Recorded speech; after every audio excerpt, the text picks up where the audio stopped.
There must be something. Español. Español. Canadiense. Los dos. Crianza. No pasa nada. Respirar. Inhalar profundo y exhalar completamente. Muy bien. Okay, so a little science class here in Poland. Let's talk about the breathing first. We talked about this already a little bit. We have our nerve system. It consists of a central nerve system and a peripheral nerve system. Central, brain and spine. Peripheral, the rest, basically. Everything to all the cells in our body, there's a little nerve attached. Then you could subdivide the peripheral nerve system into the somatic or the conscious nerve system and the autonomic. Yeah, so this is like, I call this outer world. You know, like I miss my mom, I'm gonna call her. I feel thirsty, so I grab a glass of water, stuff like that. Conscious living. The autonomic is like our inner world. You know, the opening and widening of your blood vessels, your heartbeat, your temperature control, the oxygen to your cells, like all those things. Officially, we are not able to influence it. But we are, as you know, and as if you have been feeling. We're now in day 2 here, but like what happened yesterday and probably this morning is exactly influencing that autonomic nerve system. We do that with breathing, we do that with cold training, we focus on the breathing now.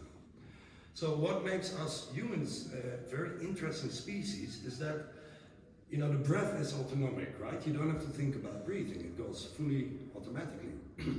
But we can consciously change our breathing, so here, basically, in 3 ways. Breathe deeper and faster, get more air in, slow down our breathing, you know, average meditation, slow down your breathing, listen to my voice, like that. And the third one is the breath hold. And if you look at the whole spectrum of breathing techniques, they're either one of the 3 or 2 of the 3. And like transformational breathing is mouth in, mouth out as fast as you can. It's like getting more air in.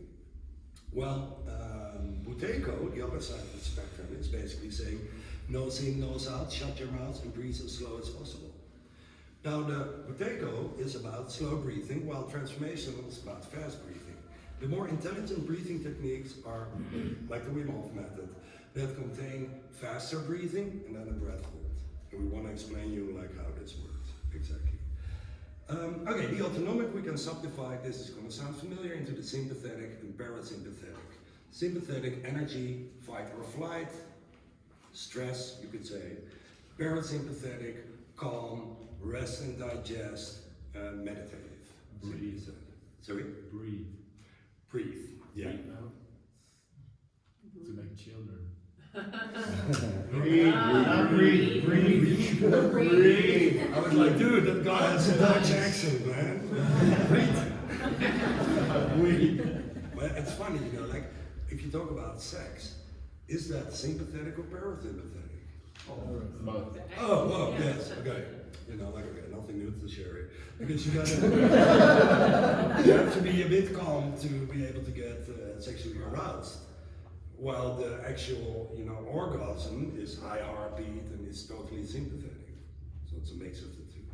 Depends on the partner.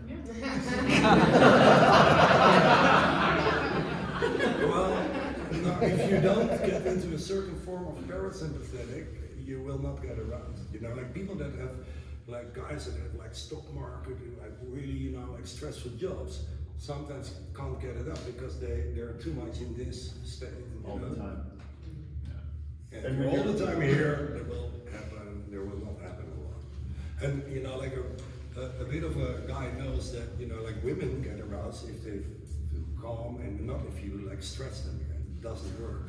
So, if this is new for you, Better listen, honestly. It can help a lot. maybe we can share some. This could be a whole topic this morning.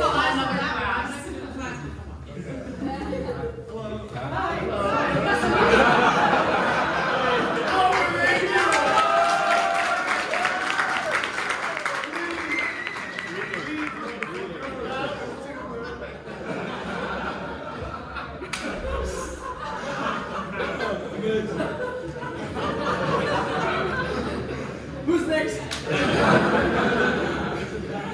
So, we wrote down like the basic breathing technique here, which is breathing phase, like getting more air in, breath hold, and the recovery breath of 10 seconds or longer. Now, as you maybe understand already, in this fast breathing phase, what happens when you look at our nerve system, we go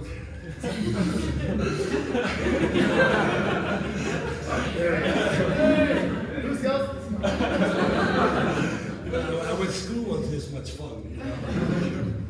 You know? The breathing phase is getting into your sympathetic, right? You breathe more.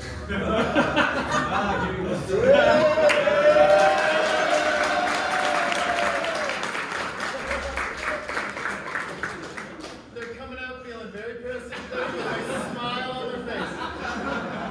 I wonder what happened there.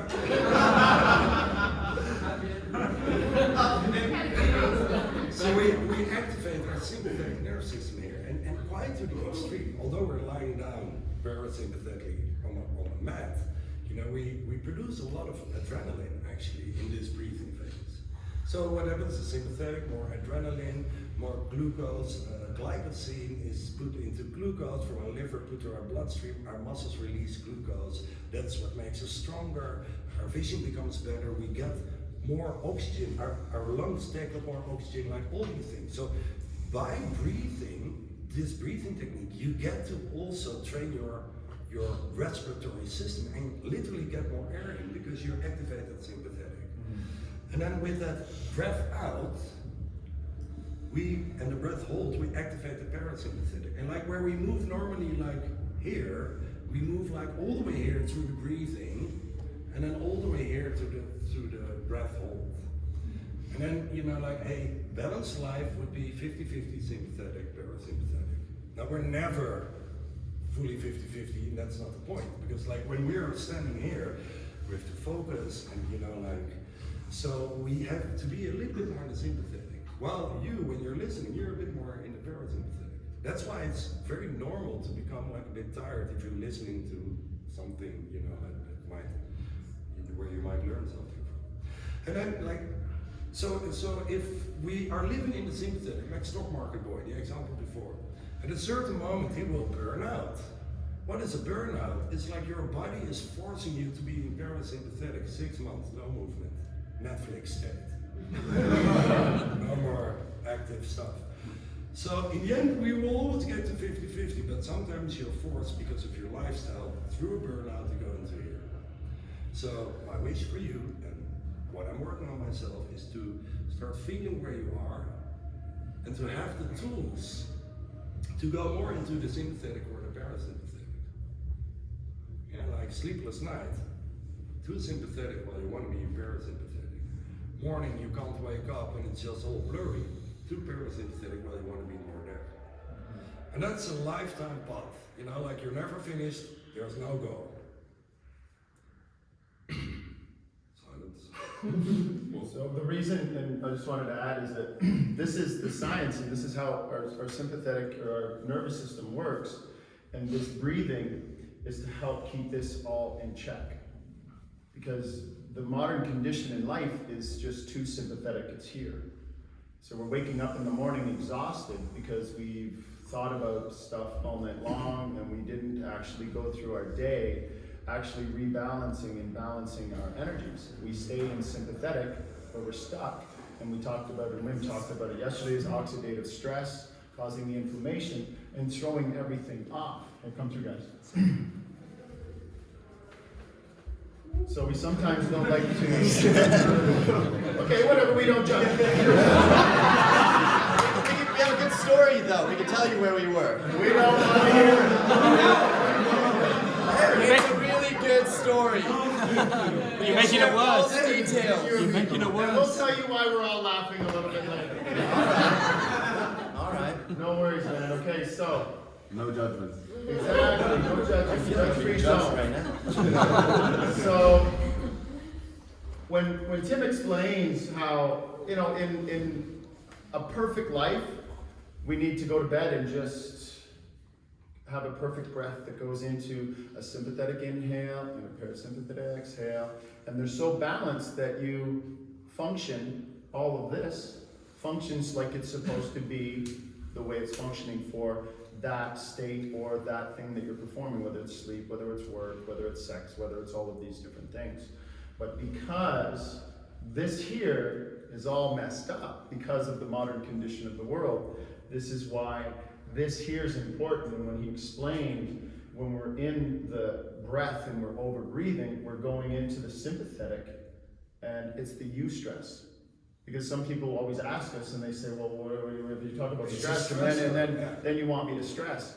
But it's the eustress. See, it's the modern condition to be always stressed, and that light stress.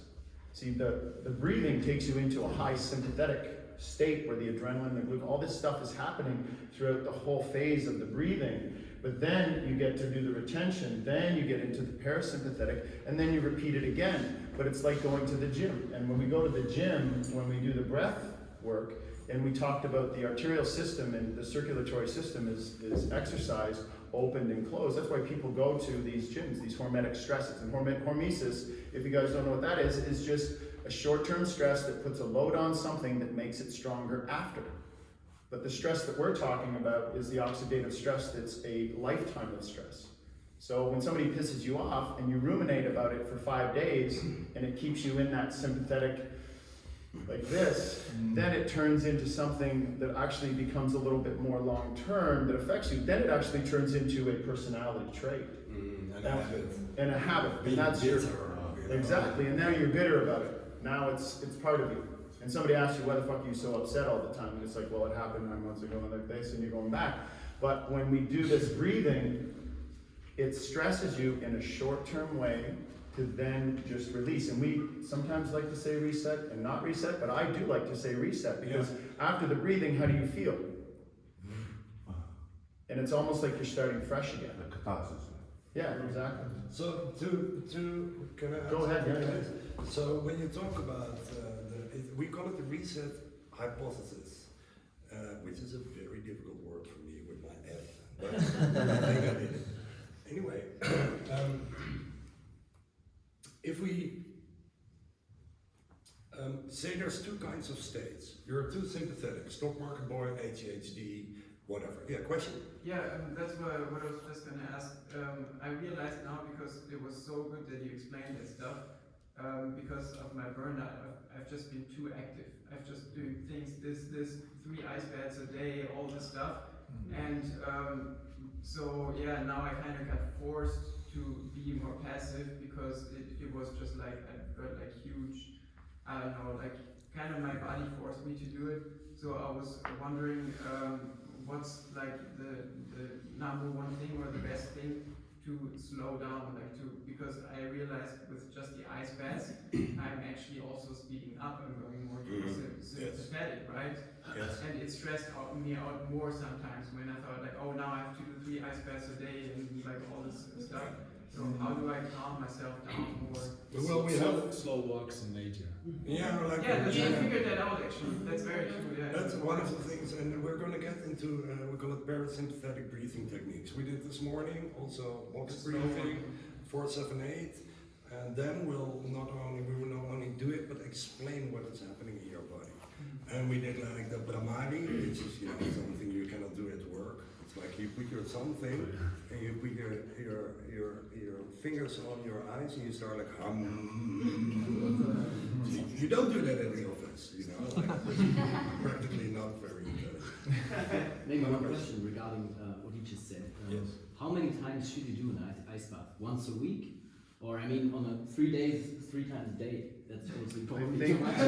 I wouldn't cope with that. Well, so you were saying you were doing 3 a day? Because I just felt so horrible and I didn't know anything else to do besides going into the ice. It like kind of made me happy in the moment. Yeah. But then after I've done it for like 1 or 2 weeks every day, like 3 times, I got crazy because it was just I stressed myself out even more. I have to go again and in the evening I missed out 1 bath. It's like I don't know. I was Totally just going sympathetic. nuts. Way too sympathetic. What you need to look at in the method, I mean, we can't stress enough about what this does, is that the breathing stimulates you in certain ways. The ice bath stimulates you in certain ways. And when I've worked with a lot of people in my workshops and these teachings, and I keep in contact with all of them. I mean, this is what I do. And I get these emails and letters or calls months later saying, oh my God, something's going on. And then they'll explain it to me, but they're looking for the high. They're feeling the reset, but then it's not about, it's like almost, and myself, I come from a hyper-adrenalized PTSD background. So up until I was 35, I was living on adrenaline, everything, music, sex, drugs, rock and roll, everything to me, I needed to keep going up, but I got addicted to that. And see, this can happen to us in this method, but Wim even said the other day, or it was yesterday, to learn how to be conscious in those states. When you're feeling things, it's not trying to grasp it and figure it out. Because when you get the lights and all of this, and I hear stories from a lot of you, it's like, oh yeah, I had this time when it's like this. But then we want to go back to that, and we expect, and we have expectations. And what we do is we want and we expect that. We get addicted to these things. But the problem is that if we get attached to them in this way, then it's about that. The method gives you the opportunity to just come down. And after the come down, to actually stop and observe yourself and how you feel in that situation. And I went through the same thing too after the ice bath. Even when we're training in the US and all the guys are like, and you're like this and you're like this, and we're running back. But Wim kept saying, and Casper, when he was teaching us, he was like, okay, now guys, this is the time to go slow down. And then come into the homeostatic balance as your baseline, is where you should be perfect in your sympathetic and parasympathetic. But the thing is for me, and I'll tell you anecdotally, it was hard for me to come from hyperadrenalization and being always adrenaline and always like that adrenaline junkie. See, this method taught me to spike the adrenaline, then come down and then meet in the middle here. But it was still hard for me. And for yourself, same thing. You were just going bang, bang. And I mean, I was there too. It's like, oh yeah, no, I can take another ice bath. I can feel really good. I gotta go do a presentation. And then all of a sudden I'm like, holy shit, something's going on. And your body forces you like it was doing with you. So we'll talk a little bit and I'll explain. I'll let Tim take back over. But I'm gonna show you about your energies and how to balance them through box breathing, through 4-7-8 breathing.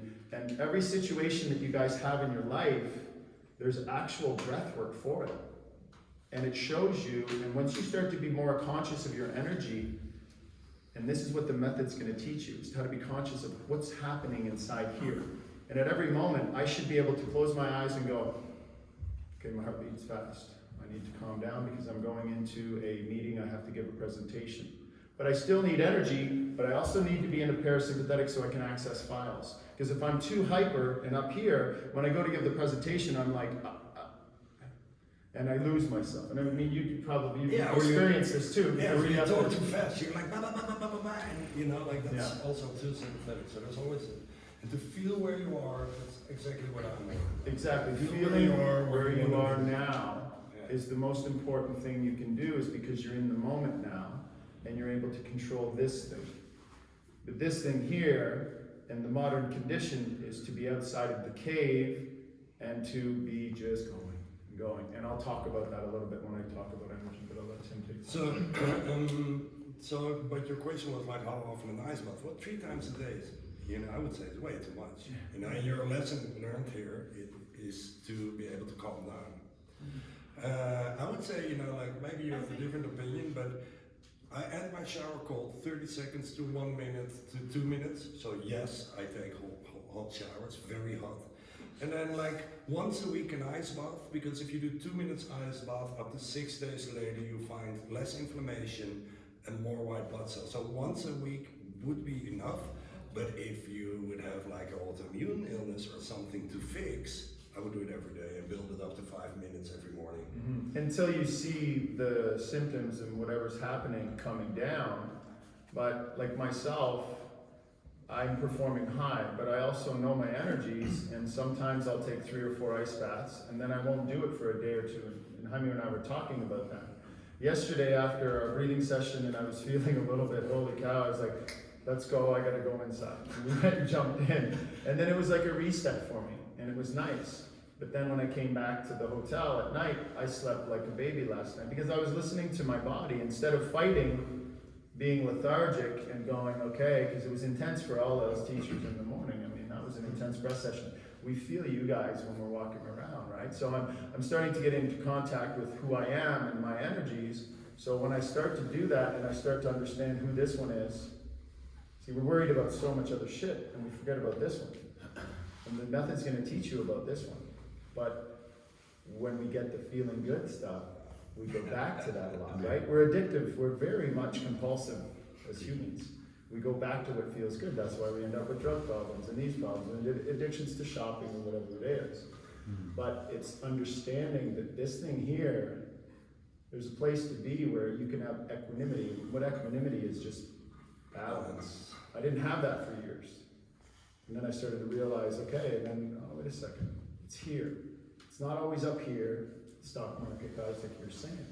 That throws everything off. And then we can hit that reset, but we want to stay where we're balanced and where we can listen to this, because if we're not listening, then all these other things can happen to us, right? Question? Yeah, what did you mean before with less information when you were talking about it to just do it once a week? Because less information, I didn't get that.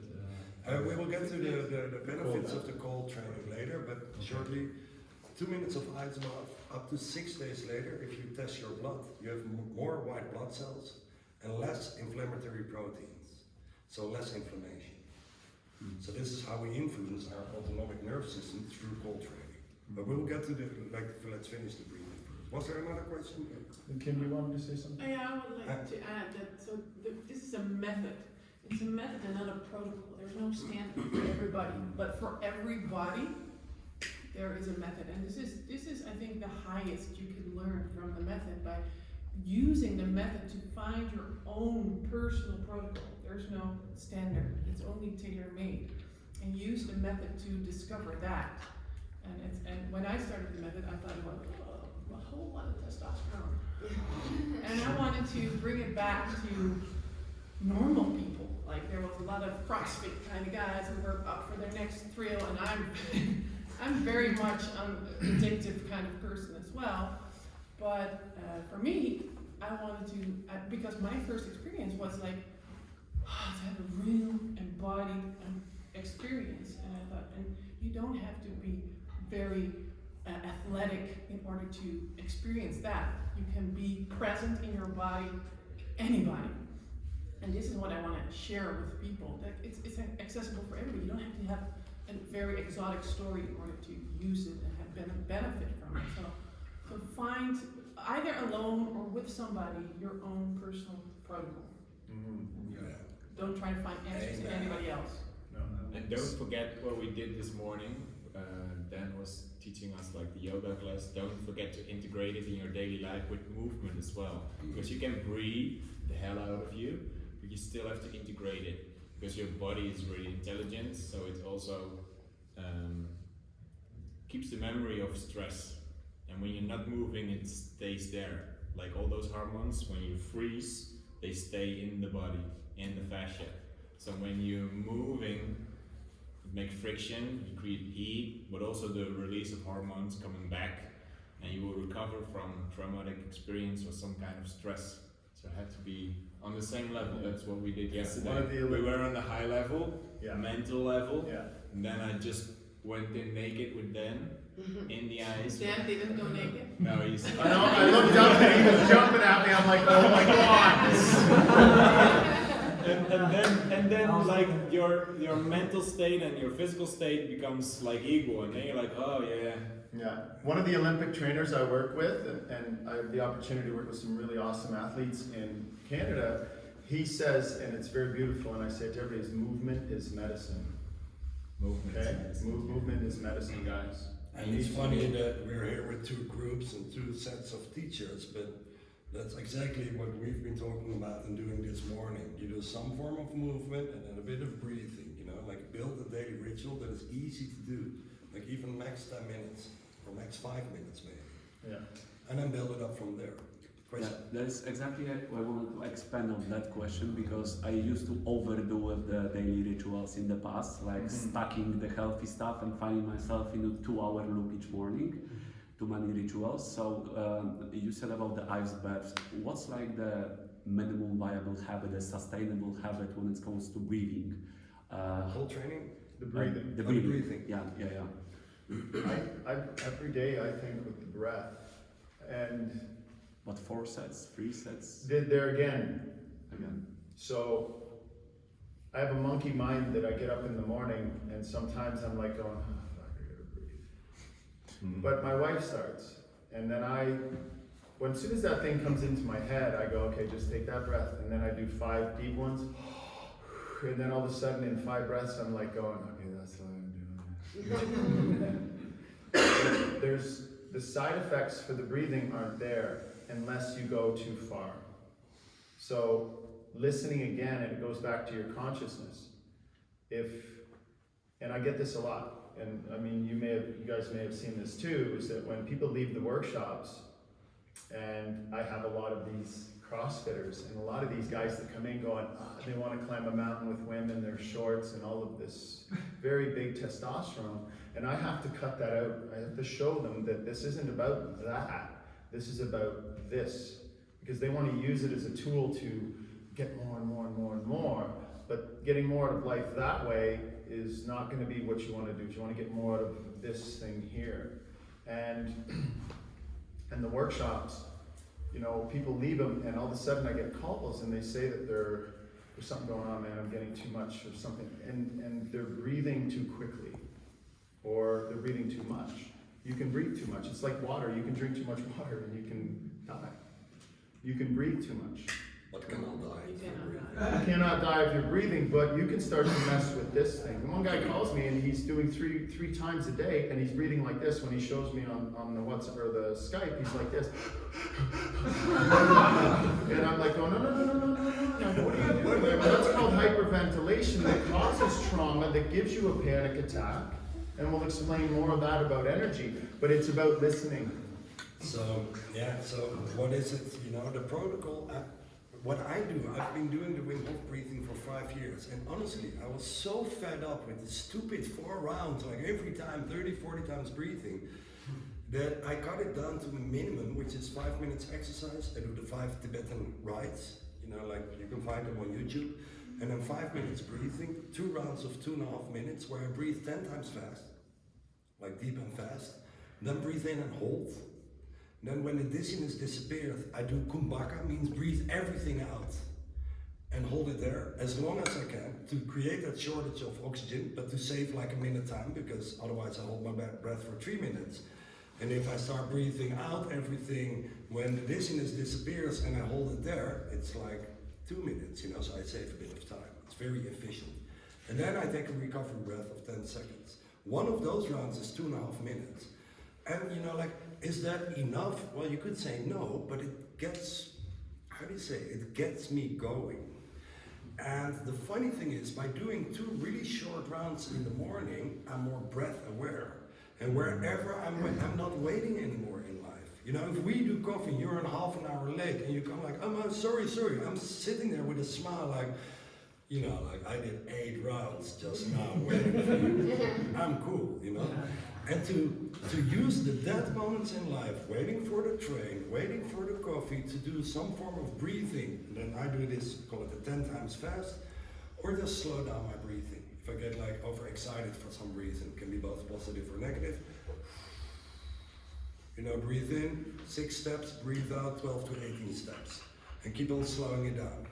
So I just made a deal with myself, you know, every morning that 5 minutes of breathing, exercise and breathing together 10 minutes, so I will do it. It's just so little that it's nothing. And this might change for him in another year. Totally, Yeah. because I do have time. So after those 2 rounds, I may do like another 45 minutes of breathing, but I just don't have set in my mind like I have to do that, because I've met so many people who do this morning ritual of 1 or 1.5 hour, you know, Tony Robbins is saying 45 minutes, and you do it for 6 weeks or 3 weeks, and then you give up. So it's about the power of baby steps, and keep it consistent, consistency over intensity. If you do a little bit every day, you get it going, and you know, like your body goes into a more optimal state, and so does your breath. And if you become breath aware, you can really feel where you are and know what to do, you know? So in the end, you become more mindful, basically. Yeah, I think that if you, this is the protocol that we have, the 30 to 40 and 3 to 4 rounds, is where you start. And then say in 3 years, you're doing ice baths every couple days, and you're doing your breathing every day, and all of a sudden you go into like this, well, maybe you don't even have to do it anymore. And I'm not saying don't do the method. No, But I'm saying that, like, you know, Wim can get into these states, and we'll talk about it, how he can hit the vagus nerve and go into alpha. That's what you want. This is what this will bring you to. See, there's a road that you're on, but it's just going to keep going. You got to realize that even with myself, my protocol changes. Like, I can sometimes do 1 round. I'll do 1 round of 40 or maybe 50 breaths, but then that's it, and I come out of that, and I'm great. I'm ready for the day. But daily is the key. A daily practice builds strength and builds the foundation. So it's just a little bit, and then a little bit, and all of a sudden it just keeps, and now you're up here, and now you're so conscious and aware that when you get up in the morning, it's like, okay, I'm doing 2 rounds today, I'm done, I'm ready to go. And then what happens, like, it's okay, you still got time throughout the day, because if in the afternoon, well, you know what, I can close my door and at the office, wherever, and then do it again, or do what you're feeling. The idea, guys, and I'll keep going back to it, is just to become conscious and aware. And once you have that, then you can give yourself exactly what you want in life. It's to let go of this thing and to feel what this thing. Wim says intuition. And this always whispers, so it's Yes. not what is on your mind all the time. It's be quiet, and then you'll hear it. Exactly. And if you want to be aware of your breath the whole day, just get a bike and ride to Amsterdam. Good fun. Good fun. But not Anyway. breathing on the bike. Yeah, just be aware of your breath. Yeah. So don't get like this, I won't hit you, but just like slowly. I noticed that, you know, like I've been in a spiritual bath and blah, blah, blah. And I've noticed that things start to fall together, you know? Like, you know, you see these Facebook quotes, they're like, it should be effortlessly. You know, you're like, you know, if you're really fucked up and you're in the burnout, you're like, yeah, right, and how? Well, this is the way how, to take baby steps. That big leap forward is already behind you. You're like, wait a minute, you know, like, I haven't been sick for the last 2 years, or whatever it was that you were coping with, your challenge. You make that big leap forward effortlessly by having the discipline of doing little things every day. Consistency over intensity. And especially, you know, if you're like very hard for yourself, you want to do 3 ice baths a day, little bit every day is good enough. It's good enough. If you want to change it, change it. Like, I've done my yoga practice, and I'm a practicing yogi, and then all of a sudden I'll be like, oh, no, I'm not going to do that. I'm going to do something else, or I switch the styles, or I switch the movement. I go back and do some martial arts stuff and that. It's moving the body, like I said, movement's medicine, but in any ritual, it can change. It's listening. But when we get into esoterical stuff, and I mean, I lived at one of those very hardcore ashrams, but I needed that at the time for my depression, for my back and all that, to get it, because it was the mind and the laziness that caused all of these problems with me. But since 15 years, I look back at it, and I was up at 4:30 every morning when I left the ashram, and I had to do my breathing, my 1-hour meditation, my 2 hours of asanas, blah, blah, blah, blah. And then after a couple of years, I'm like, oh, I fucking hate this. And I was like, wait a second, and then I'm like, I can change this. And then after 10 years, and when I met the Wim Hof method, it's what it taught me. It taught me, like, and then when I started hanging out with these guys, the instructors, and you know, we meet in Oregon, and we're finishing it. I mean, same with Christine, probably seen it, is like, I'm like, well, what's going on? Aren't we supposed to be there at 9 o'clock? Where the fuck is everybody? And like, then all of a sudden you see women and them coming up late, and they're like going, so? But it taught me that, you know, life is going to be changing. It's changing. So you can have a nice practice and a discipline, but listen to what's going on. And maybe that discipline is what you need at that time to make some changes. But those changes are made, and then maybe we need to move on, right? And like, your practice can change. Your protocols can change. But this is going to give you the ability to see a little bit more clearly and from a more conscious level about yourself, right? So that's what we're looking for here, guys. And then, you know, like, know what how you're wired, you know, like, so let me get back to the breathing and the adrenaline level. So there's two kinds of people: stock market boy, ADHD, me, right? Generally have a high level of adrenaline, always a lot of energy, but, you know, Mr. Insomnia at the same time, you know, like, that's me. But other people that are like more lethargic don't have enough adrenaline. Now what happens, because the funny thing is that with this breathing technique, there's like two, you know, like experiences. One is saying like, it gives me so much energy, and the other is saying like, it calms me down so much. How is that possible? Let me explain it. What happens during the fast breathing phase, our adrenaline shoots up to a pretty high level. Then we breathe out and we hold our breath. It drops. So this is optimal level, by the way. It drops, and then through the recovery breath, it gets back to normal. Now, you see that back to normal is in ADHD, stock market boy type wired person, lower adrenaline. The breathing calms me down. While somebody that is lethargic and doesn't have a lot of adrenaline, the same happens. And what happens to the adrenaline level? It goes up. It gives me so much energy. Yeah, so to balance your sympathetic, parasympathetic, this breathing technique is very intelligent. Do you need to feel the tingling to get to know that the adrenaline level is high? No, Or it's just... There's no need for anything. Yeah? No. It's not like, you cannot do it wrong in a way. You know, there's some ways like, I would not breathe high in the chest, mouth in, mouth out. You know, like there's some like things that are not done according to me. But you like, if in this phase you get enough air in, you breathe out, you hold your breath, hold it as long as you can, and then take a recovery breath of minimum 10 seconds. If you're like, oh, you know, hear angels singing, it's all gold in your head, hold it for another minute. So it's not that dogmatic. We use the protocol only when you don't know what to do. And after that, you can start to breathe mouth in, or whatever, or maybe belly only, you know, like, or then belly, chest, head, or whatever. You know, breathe out 50%. Maybe you want to hold your breath on your breath in. Just follow what is going on in your body and what you feel like doing. So now the tingling you Tingling, said. Oh, go ahead.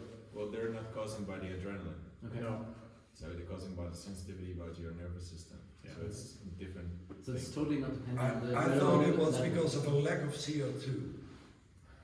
Yeah, those are the Yeah, it's an hypocapnia. ionization of the end of the nerve. So Yeah, so the hypocapnia now, to go back to, where is it there?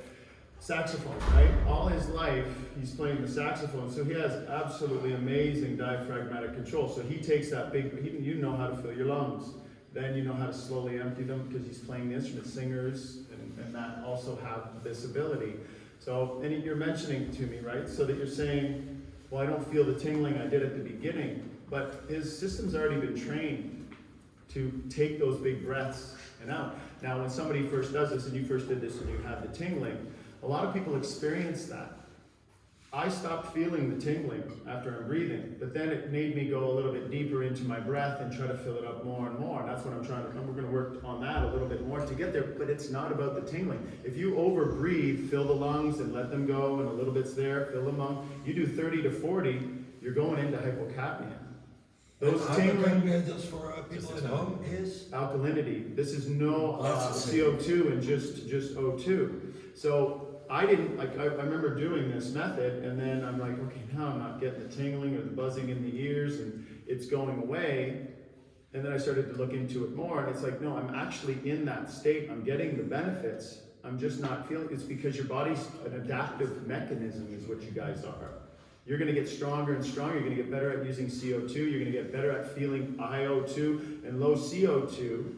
But the great thing is that you can actually look into the breath, and we talked about this yesterday with our group, is more and more, it's a manual, just keep going. Like, I'm still learning how to breathe after 15 years. And we're no further really ahead than you guys think. I always say the iceberg, right? And here's the little tip above the water. We're all really here, and there's all kinds down here, guys, to go into. So don't think about the feeling. Again, that goes back to expectation. You're doing the method. You take 30 to 40 deep breaths. You're getting the benefit. You know, become more intuitive is all. You want to go and again, like I say, feel inside what's going on. And you know, our brain always finds a way to trick us. Oh, not good enough. That's why we want to explain this, so to satisfy your brain. You know, so you will recognize it. Here we go again. You know, I keep on doing my practice. And adding to the retention time, like, and hold your breath as long as possible, but as long as possible for you. But don't force yourself. Yeah. Don't try to time. We talked about this Don't before. time. I Don't agree. time. Fuck It's it. not important. Yeah. Because Yes. then you're on your mind and not in your heart. Yes. Feel and hold your breath. And you can maybe extend it a bit by swallowing or exhaling a bit, and then it's enough. And then you have all the benefits, because the benefits are so more subtle than. And maybe time yourself like every 3 months to see if your feeling is still, you know, like that's cool, but don't make it like, don't put that in your, don't make it a habit. Because one thing to think about, we had about 3 or 4, I saw it today. Forget it. So in the time, but what you're doing is you're wasting your energy. Yeah. Your breath retention is going to come down just from that. Your focus is elsewhere. And your focus is on what else? Oh, the outside, the peripheral, the Show my time to I want the to tell this, teacher. and guess what now, guys? So that's what we want to let you get. That's the ego, and we want you guys to let that go and go inside and just feel what's going on in that time.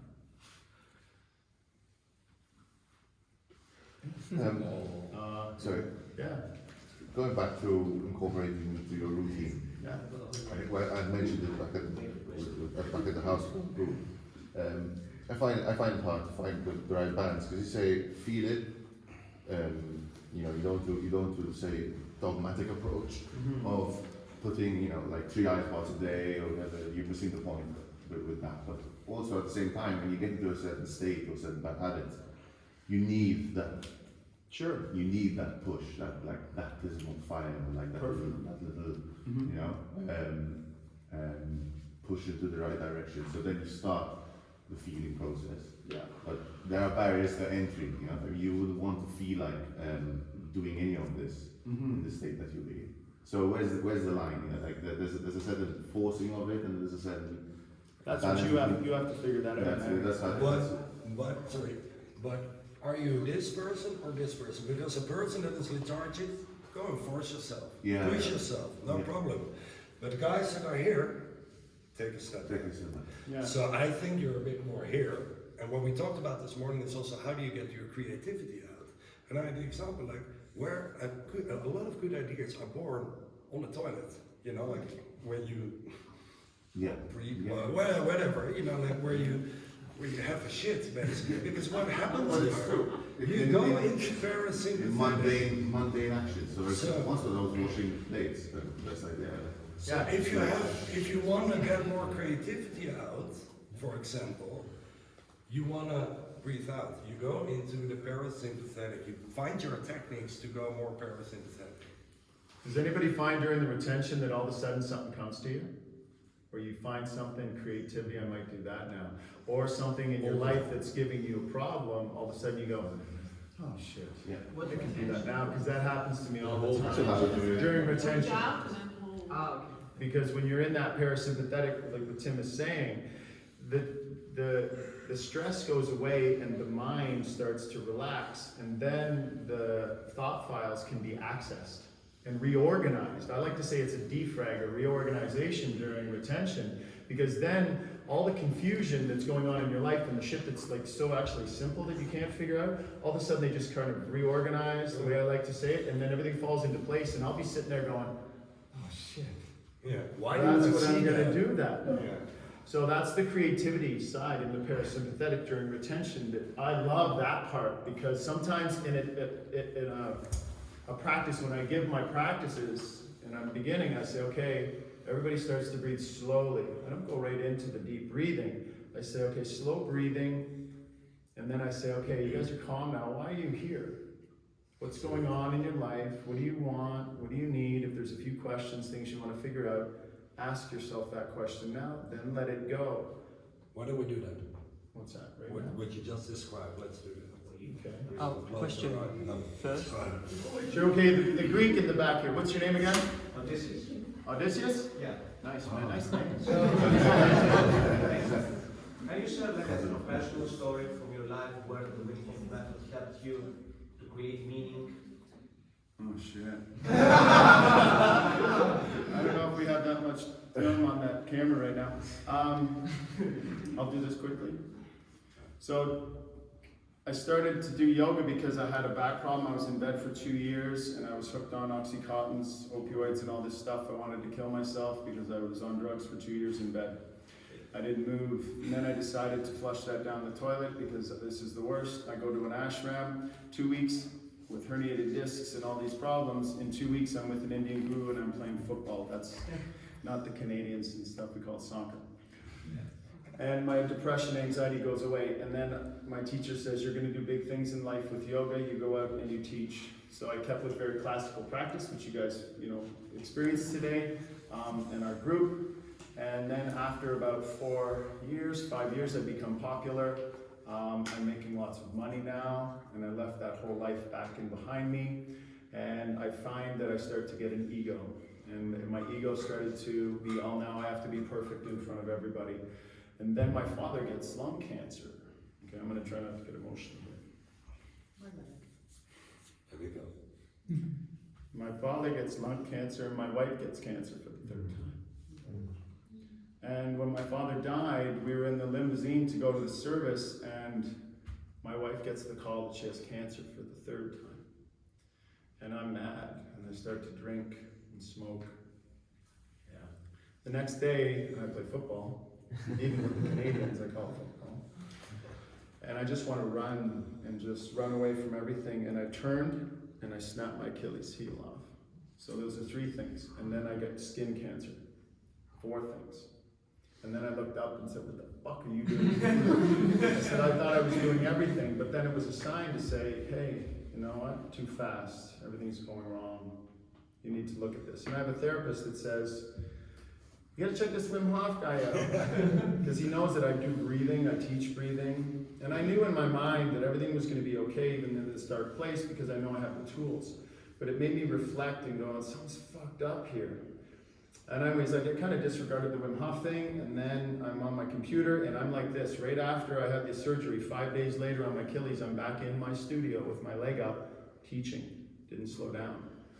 And things are getting worse. I'm starting to feel depressed and I want to drink more. I'm going over to my friend's house. I'm starting to smoke marijuana again daily. I start to even smoke during the day.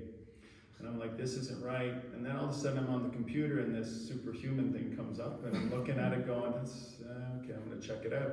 And I see these guys doing these crazy things. And then I see him and I'm like, what the fuck is he doing? I go, how can he do this? He can climb mountains. He can hold his breath. He can under the water, he loses his sight, he just goes into this state, 7 minutes, they come and get him. I'm like, that's super fucking human.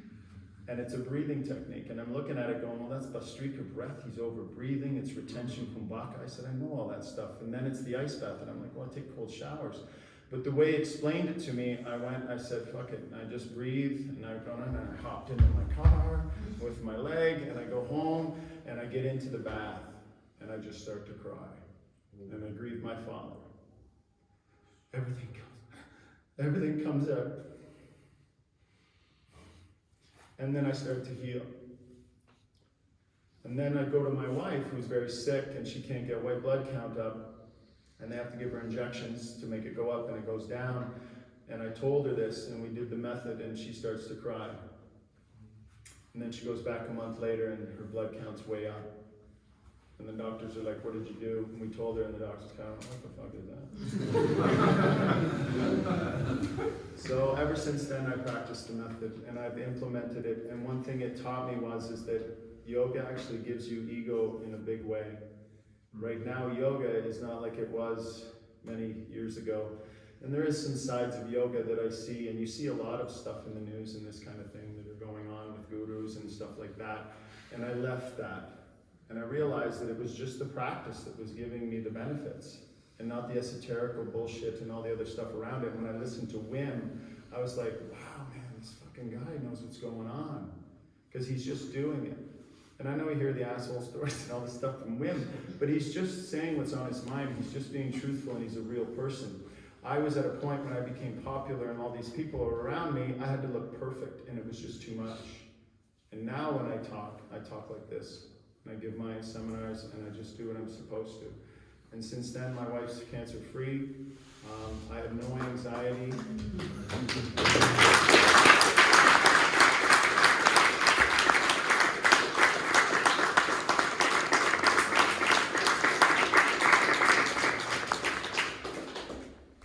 And I get to feel like this all the time with you guys. And this is how we try to touch you guys, because it's helped us. And we want you, and I think somebody asked the question to Wim, and I don't know if it was totally explained, but they did explain, is that we want you guys to be ambassadors for this. And it's not necessarily even the Wim Hof method. I know it works and you're here for that reason, but it's just being a human again. And superhuman doesn't mean being superhuman and being able to climb, because you can't be it. Don't be the Iceman, because this fucking guy is unbelievable. You'll never touch that, okay? But superhuman means to feel super, to be fucking human again. How's that sound? Right?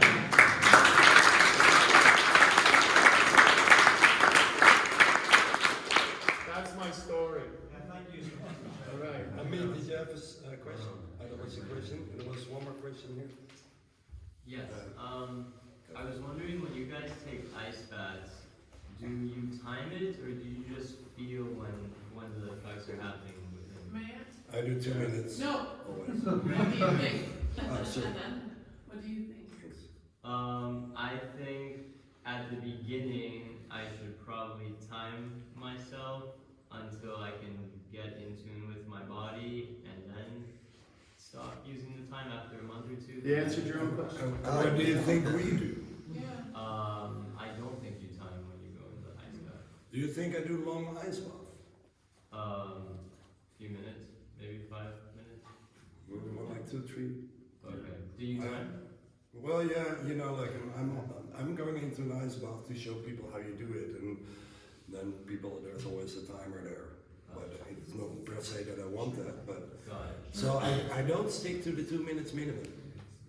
You know, but I know the first minute is most difficult because then all your blood vessels are closing down. It takes like 1 minute, so I don't really time, but I'm not like extreme in my cold training. You?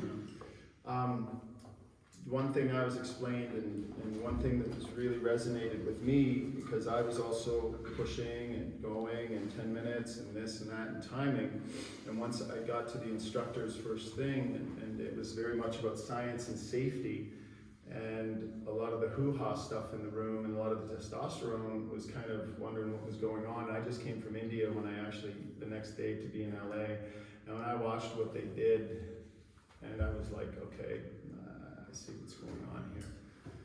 You want to get good at preparing for the ice bath, and you want to get really good at being in the ice bath, and you want to get good at warming up after the ice bath.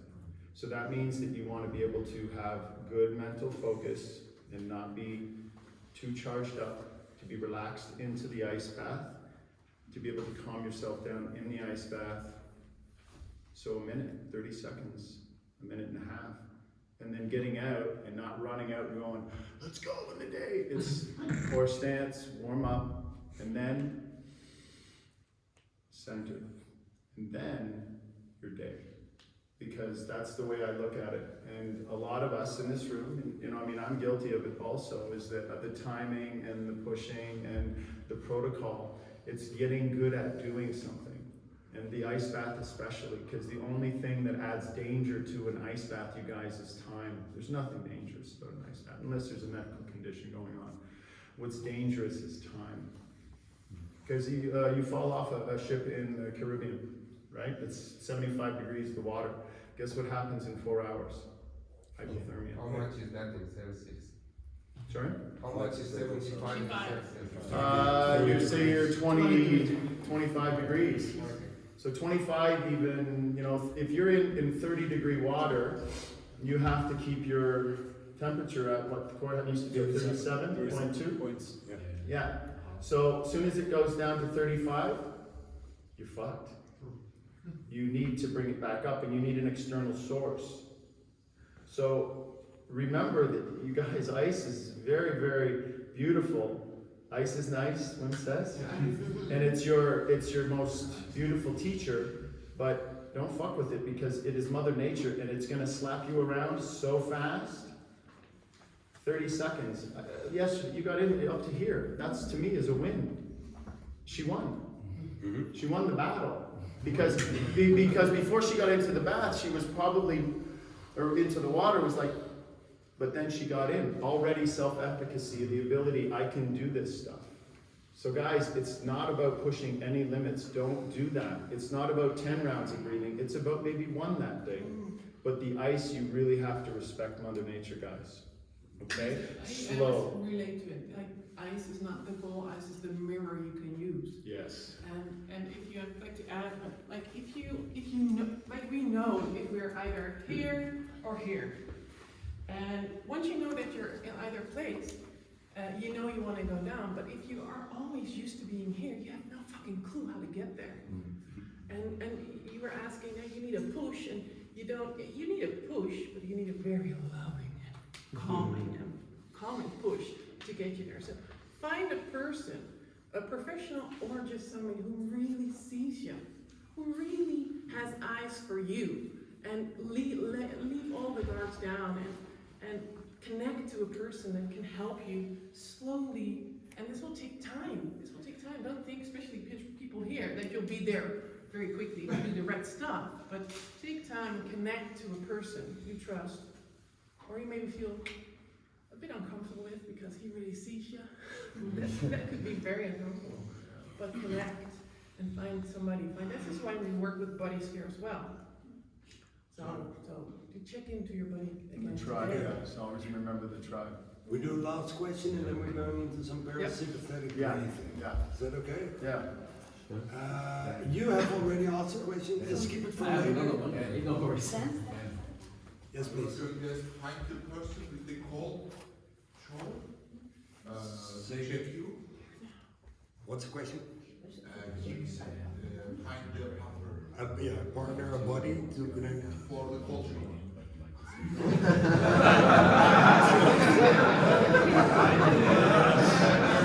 To keep each other okay, that was not a question, it was a beautiful remark.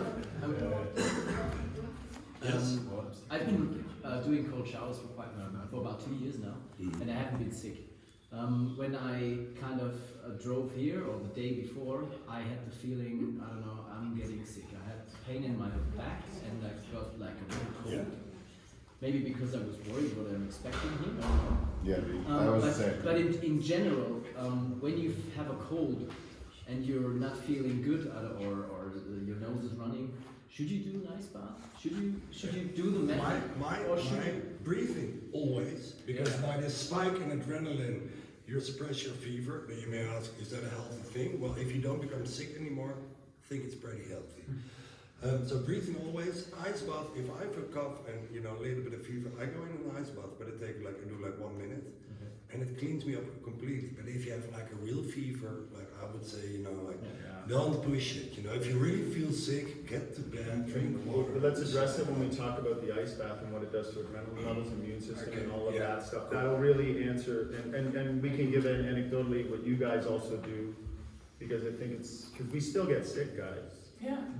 I call it changing skin. Sometimes you There's a just reason to rewire. Yes. It's okay. You're not like a failure if you become sick. Yeah. That's cool if it doesn't happen. Let's talk. We'll go into that, and that'll be a good part of our ice bath In stuff. addition to women during their moon time, you really need warmth, and so you don't want to do ice bath in that period. So we're talking about parasympathetic now, right, Tim? Is that what we're doing? Yeah. Okay. So during the breath hold, and Jaime wanted to say it's the breath retention isn't about forcing, because your adrenaline is going to spike back up and go down because it's the survival, and the reptilian brain is telling you, and it's giving you a signal to breathe. It's holding as long as you can so that the CO2 is up. So when the CO2 is up and you get that and that means you're in hypoxia. That means you need to breathe, but don't force it. but you still want to make sure that you're in that breath hold as long as you can, because that's the state in the hypoxia state. Do you want me to tell them about the hypoxia? Yeah, and the red blood cell, how you make the red blood cells. So now Wim has been telling people this for years, okay? And I learned this from the yogis and the Himalayan yogis and through the Shivananda and these very, very, very classical style. It was a lot about breath work. So the new study, or the Nobel Peace Prize, was just given to 3 scientists who did studies on the body when they are in a very low oxygenated and high CO2 state. Now it's official, because now there is very, very strong study and science behind it, as these 3 fellas found out, and they've named this thing called HIF, which is hypoxia-induced factor. And now during your hypoxia, when you're laying there, okay, and you're in this state of high CO2, there's a protein that is developing in the body that envelops pretty much every single cell in your body, called HIF, hypoxia-induced factor. And what it's doing is it's pretty much going to protect you, okay? It's going to clean, because what's happening in that hypoxia state is that you're creating new blood vessels. So that's going to help with heart, that's going to help with your body where you're not getting circulation. You're also in that nitric oxide state where the body's vasodilated, especially your brain, which is where inflammation is, which causes depression and all these other things and all these mental illnesses. But the thing that they really found that was amazing is that this upregulation of a gene that then produces more red blood cells. This is going to have huge impact, of course, on anemia and cancer. Now, this isn't us giving you anecdotal or any kind of hypothetical stuff or hypotheses. This is now science. And then the Harvard side of it shows in their studies, during the blood rush studies and oxidative stress and during hypoxia, what happens is that stem cells are coming out. So the hypoxia, guys, is where the magic is. And we don't have to hold the breath until that adrenaline spikes and you're shaking and you're holding. We don't want you to do that. Again, you're forcing. We want you to go to the boundary, okay?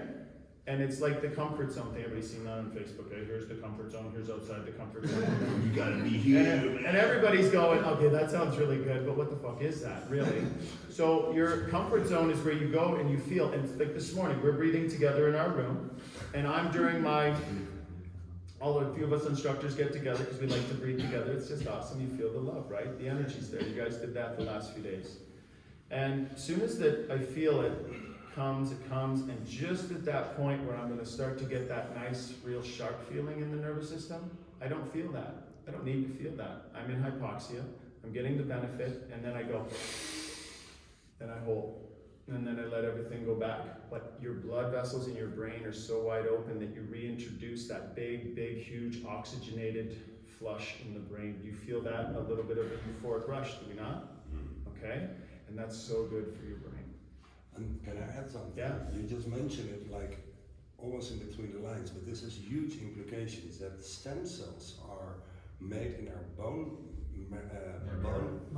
marrow, thank you, and released to our bloodstream. The implication of this is that it's possible to regenerate any form of tissue in your body. You know, theoretically, not saying like it will happen, but theoretically. So the Harvard study shows, but it's not total science, but Harvard is usually pretty good at what they're doing in this. So this is shown that these stem cells are coming out. Again, they're the only thing that can adapt to any cell in the body and start to, and it's beautiful, you guys, science. And what they did in the Wayne State thing with Wim is that now we have fMRIs that can go so deep into the brain and see into his periaqueductal gray area in the hemisphere when he was producing opioids and cannabinoids to help himself feel no pain. And going into the deepest part of the brain, that 40-million-year-old brain that takes care of us, right? We don't want that 40-million-year-old brain just listening to our thoughts all day long, right? So again, we're going into the reset when we're doing this breathing. We're stretching it both ways, but in that hypoxia state, guys, that's where the magic is happening. And you'll actually be able to, if you can just lay there, you'll even feel it. And I know now when I go into hypoxia, because I will use the oximeter, I used to. And as soon as I would feel this, I always like to say it's like snowflakes on all my cells. Because I get this just little cooling, and I go like this, and I'm under 95%, and I watch it go 90, 85, 80, 75, 70, and I get down to, sometimes I've been down to like 40. Now I've been to 40% oxygen, and my heart rate's at 32 beats per minute. Wow. Right? And I've seen that, I've measured it, but since then I have not looked at that. And I actually gave my oximeter to my grandmother in Spain. Mine shuts down below 50 because it thinks I'm dead. Yeah. Question So, over here. yeah. Wait, question over here. Yes, sorry. Is when you were talking about the stem cells, is that being potentially released through the breathing, or is it the combination of the breathing and the cold? Or is it just the breathing? It's in the hypoxia stuff. Oh, okay. In hypoxia. Yeah. Guys, the magic is in hypoxia, and the magic is also in hypocapnia, because when you're in such a positively alkaline state, the brain goes, holy fuck, this is good. And I even know I work with people with depression and all these different things, and they're like, I go, how do you feel? And during that state, and they're like, I feel free. And then I tell them, especially if they're anxiety or these kinds of things, don't wait till that I can't hold any longer at the end. I go, because I explained to them the hypoxic state is where everything's starting to actually come out, blood vessels are opening. Think about it, you guys. Blood vessels are opening, and you're creating more red blood cells, which makes you more efficient at using oxygen. Because if you measure before, and I have people, and when I start to work with them, coaching them privately, I'll lay there and I'll say, just lay there. And then I count their breath. And then after a month, they come back after the method, and then I say, lay there. I don't even tell them. And I count their breath, and they're about half per minute. They're becoming more efficient at using oxygen instead of doing the sympathetic oxidative stress. So this is where it's the reset. I use the exact same technique. Yeah. Measure before and after. Yeah. So, and there was like yesterday a question to Wim. You know, he was talking about his cold suit, and he went into the, what is it, the CTG? The fMRI and the PET scans. Yeah, so they were measuring his brain, and he couldn't move, nor squeeze, nor do deep breath. And somebody asked, like, so what did you do? And he was like, I'm getting to it, but I think he never answers any question. I think he didn't answer the question. And the thing is that what I know he did, and I don't hear it a lot, but this is like we're flowing to the next part where we do a little breathing, is what he does, he makes this humming sound. You know, like our group, we already talked about this. And I think you're really good in explaining this, but by toning, by, you know, Wim is doing this, but you can do like a om, or a hum, or a ah, it doesn't matter, but that is like the thing he does, this Wim Hof meditation, making sound, and that kept his skin temperature constant, although cold water was flowing through his body. That is just a new, you know, let me give it to you because you can explain my vagus nerve. We are on, I love to listen to you guys. And we are on for an hour and 10 minutes now, so we want to continue this, or we want to do something different and then continue this afternoon? Well, I want to finish up with this breathing, this little thing, and then I'll show them. And I'll show them 4, 7, 8. And we'll just explain about this, and then we can. I have a question about hypoxia. I mean, you mentioned that at some point you were in the oximeter and you saw that you had 40% of oxygen saturation. I mean, at which level of oxygen saturation in hypoxia do we need to get to have those? Below 95% is hypoxia. Okay. So if you get to 95%, it's okay. And you stay under 95, 90, you're in hypoxic state. Yeah. And you get all the benefits. Yeah, you're getting them there. So But each round, you guys, you're in hypoxia, next round, hypoxia, and next round, even more hypoxia. You get deeper and deeper and deeper. So if I got it right with the breathing exercise, hypoxia, would it amplify the whole effect if you would go into the mountains, let's say 3,000 meters, and then do the breathing exercise there? Yeah, well, be careful with that too, because you're going to be at a place where, like the Himalayan yogis went up there to experience this, and they knew that when you go into these hypoxic states, you get into these beautiful meditative states. You guys feel it, right? And I'll go through it maybe after. I'll show you some tricks that the Himalayan yogis showed me on how to go into hypoxia and how to actually open pineal and all these different things. But yes, you can get more up there, but you have to also be careful because again, too much hypoxia is not good, guys. A couple minutes is good in hypoxia. Then another round, a couple minutes. But if you're staying in hypoxia too much, then you get acute mountain sickness, you start to get headaches because the blood vessels are open and you're not getting enough oxygen, and that starts with your physiology, right? Again, guys, use stress, short-term stress. It's like a breath hold is healthy, but a breath hold forever is pretty unhealthy. I think we have to do another session of this because it's time to do some breathing and to do a bit of parasympathetic breathing. Okay, so because you can use, and it's like another level, you can use the breathing technique to not get altitude illness. But it's becoming too much with gonna take care of your energy so you cannot listen forever. Yeah, right? so what I'll do is I'll explain parasympathetic breath. So we're going into a meeting, we're going in to talk to somebody in a relationship or whatever that's stressing you out. We're about to eat, we're about to go to bed. Now this is the sleeping pill. You guys, probably some of you's heard of 4-7-8. Okay, so Dr. Andrew Weil, and this is a yogic technique also, but he's kind of made it westernized and a little bit famous because that's what North Americans like to do. They like to market things. So what happens, and I'll do it really quickly, so when you inhale for 4 and you count 4, you're focusing your mind on one thing, which is good, you're pointing it and you're inhaling, sympathetic, but you're only inhaling for 4. Now you hold, and when you hold, you're telling the system that, we're letting some things go, like there's cutbacks, okay? So what happens is that the sympathetic or your nervous system says, okay, not getting oxygen, we need to conserve it, slow the heartbeat down, slow the energy down, slow the energy down. And then when you exhale for 8, which is actually longer than the breath hold and longer than the inhale hold, the exhale that is longer, it's the vagus nerve that runs down here. And the problem in this day and age is that we're always in sympathetic, la la la la, up like this, always up, high, high, adrenaline, everything's like this. This vagus nerve is undertoned, okay? And there's really beautiful ways to do it. And one is this breath work. Another one is cold therapy. Makes you have a nice drop after. One of the best things you can do, and I tell people with anxiety that have trouble sleeping at night, is get a bowl, put all kinds of ice in it, water, and just do this.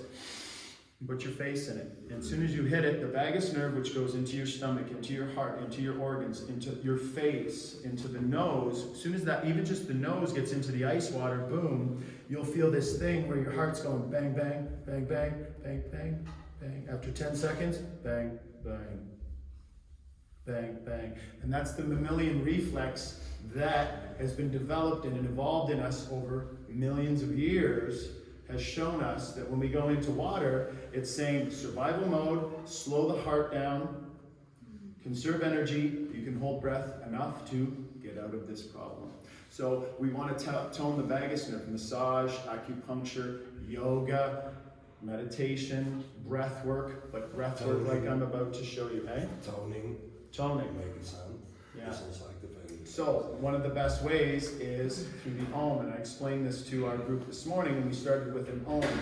When I go like this, ah, it's in the stomach. Ooh, I feel it come to the heart. Comes here, tones the vagus nerve. And then it's a circle. And then you start to create the energy circle here. And this is also science, guys. So you're like, and then you push the tongue on the roof of the mouth, and it sends the energy up underneath the pineal gland, okay? Another yogic trick that we like to use in the Himalayas. So humming is so good for you guys to do. That's why Wim is, when he was in there, remember when he was there yesterday, he was like going, what the fuck am I gonna do? I gotta sit there, I can't move, I can't breathe deep. And he went back to the Himalayas, he went back into his primordial state, and which is this vagus nerve, the mammalian reflex, to make that thing slow right down. So when he was in the suit, he was doing this. And he was making these kinds of sounds. It was toning his vagus nerve. He was going into such a deep, relaxed state that the cold water was coming on, the stressor from the outside, and he was on the inside going, yeah, whatever. That's how he meditated, guys. And you'll always see Wim doing his and honestly, do that. Guess where your mind goes? Nowhere. Nowhere. Now, if you're at the office going, and you're gonna be like, you're thinking, oh, everybody thinks I'm loud. But when you're with the tribe, it's nice, right? But when you're by yourself, it's something that's really cool, is that this is the vagus nerve. This is your parasympathetic system. This is what you want to get back into control of. Because mostly everybody today, this thing isn't toned enough. Because who goes to bed at night and doesn't sleep well? And who gets up in the morning, is fucking tired all day long, and they struggle and they caffeinate. And we'll talk a little bit more about the energy, okay, and about that after. So when Wim was in that fMRI and couldn't move, and they were looking deep inside of his brain, and the stress was on the outside, Wim went to the inside, and he went right to this mammalian reflex, into this vagus nerve, and he was toning it. And that's how he was able to go into a beautiful state. And then all of those things in the perioqueductal, the opioids and the endocannabinoids were released, the painkillers, because he was in such a relaxed state that he was telling his innate intelligence, just take care of this shit. Instead of being here going, it's fucking cool, it's fucking cool, it's fucking cool. That's what we do, right? And then we're like, oh my God, and we tighten up. He decided to relax everything and let his 40-million-year-old brain take care of shit. Can we do some of these ohms so we can feel what we're talking about? Okay, so I want to do first, I want you guys to do the 4-7-8, and then we're going to do the ohm, because the ohm is like the icing on the cake to it. This is how I go to bed at night, and my wife gets pissed off because when she goes to say something to me, I'm already like this going, after one breath. Okay? So if you keep practicing this, it's like a daily practice, you're going to build up. Okay, and you're going to learn, and your nervous system's going to get used to it, guys, because we're programmed, and we're these beings that get into this habitual practice of being stressed. Well, if you continuously go into the vagus nerve, your nervous system's going to know. As soon as you take that first inhale 4, the nervous system will go, okay, let's just calm down. I know what he's doing. Okay, so we're going to start this right now. So I want you to sit up tall. I want you to first put your hands on your ribs like this. Now, to take a deep breath, you guys actually don't really even have to think of belly chest. When you inhale ribs out, you actually do all of that. So I want you to take this breath like this and watch my rib cage. When I inhale, just watch me. See that? It goes out and then, okay. So now I'm going to let you do a couple, then I'm going to get you to drop your arms. Everybody close their eyes, sit up tall. I want you to just follow the count. Inhale with me. 1, 2, 3, 4. Hold the breath. 7, 6, 5, 4, 3, 2, 1. Exhale. Slow. 8, 7, 6. Through the nose. 5, 4, 3, 2, 1. Inhale deep. 1, 2, 3, 4. Hold. 7, 6, 5, 4, 3, 2, 1. Exhale slow. 8, 7, 6, 5, 4, 3, 2, 1. Deep inhale. 1, 2, 3, 4. Hold. 7, 6, 5, 4, 3, 2, 1. Exhale slow. 8, 7, 6, 5, 4, 3, 2, 1. Yeah. Inhale. Drop your arms. Inhale. 1, 2, 3, 4. Hold. 7, 6, 5, 4, 3, 2, 1. Exhale slowly. 8, 7, 6, 5, 4, 3, 2, 1. Now inhale with me big. Now follow with me. Close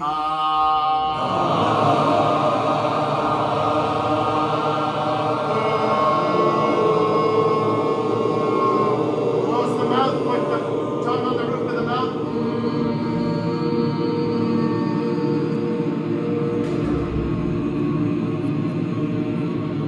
Deep inhale.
And then soften the exhale. I don't want to hear it.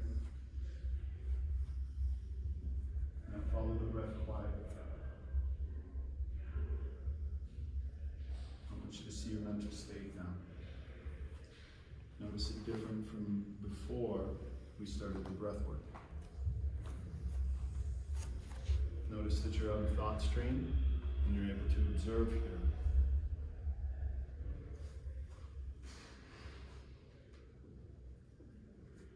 Notice that you can unattach to your thoughts. You don't have to stay with them and give them control and give them your energy and power. Where you put focus is where you put your energy and give it away. Now you can step away from thoughts. The vagus nerve has been toned. You feel more connected. Just take a minute now. I want you to be quiet. Just observe what's going on within you.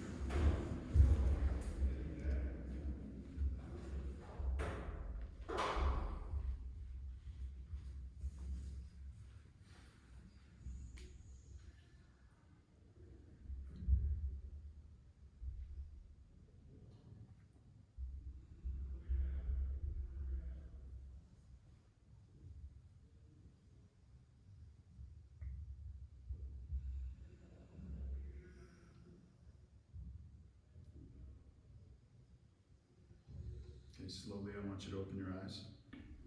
Now I want you to think of when you go back home, when you go in, you feel stress at all. Don't have to do the Om. But when you're going in, take a moment. 4, 5, breath is all you need. Inhale 4, hold 7, exhale 8, and you tone that vagus nerve. Inhale 4, sympathetic energy, hold 7, telling the system that it has to relax because you're not getting any more energy. Heart slows down. Exhale 8, and the vagus nerve gets toned, and the mind becomes more clear. The body goes into parasympathetic, and this is complete science. And this is known. Okay?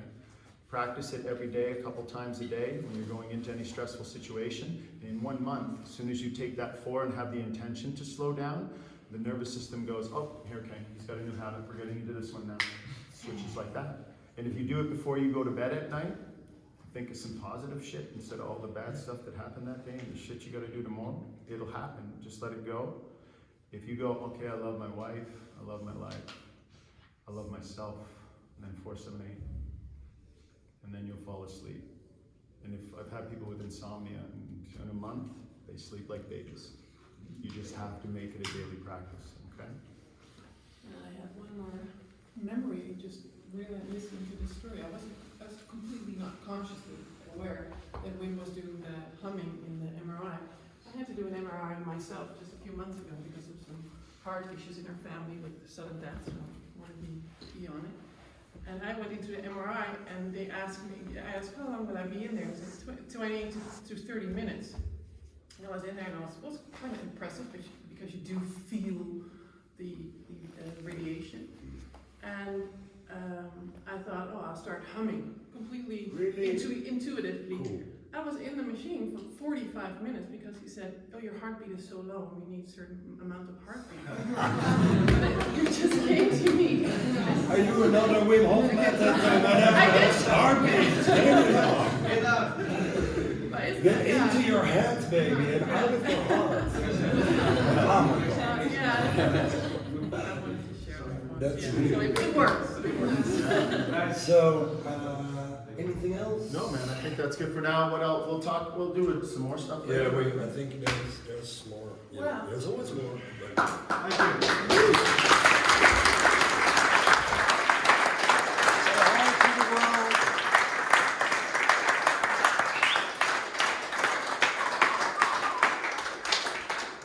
Thank you. Thank you.